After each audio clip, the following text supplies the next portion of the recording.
Gawa na po ba yung condo? Yes ma'am, ready for occupancy na, no? 10,000 to 25,000 cash out only. Pwede ka nang makalipat agad-agad in just 30 to 90 days. Ito po yung advantage na lagi kong sinasabi sa mga content natin, na may advantage din talaga ang ready for occupancy.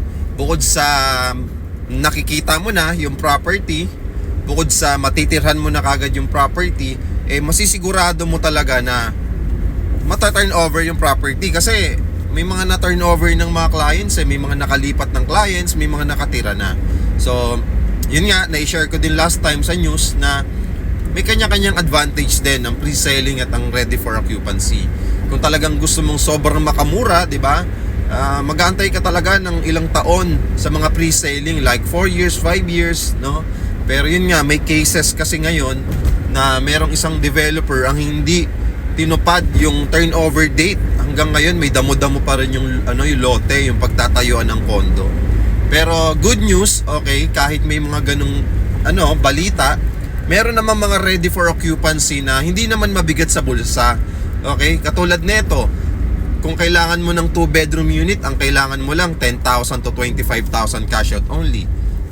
Tapos ang monthly magre-range sa 18 to 25,000 pesos per month. Kapag studio unit naman, 29,000 cash out only. Pwede mo pang gawing installment yun. Okay?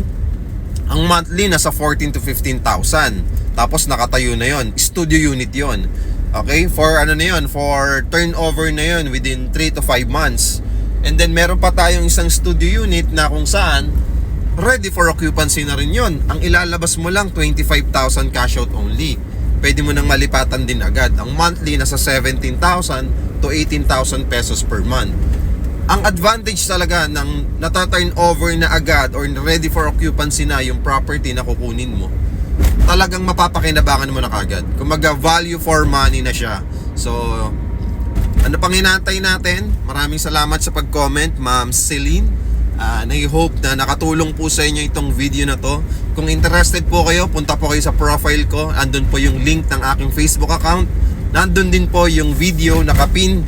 Okay, nakapin po sa top section po ng aking mga content kung paano nyo po ako mame-message sa aking official Facebook account. Huwag nyo po akong kalimutan i-follow din sa aking official Facebook account para magkapag-message po tayong lahat.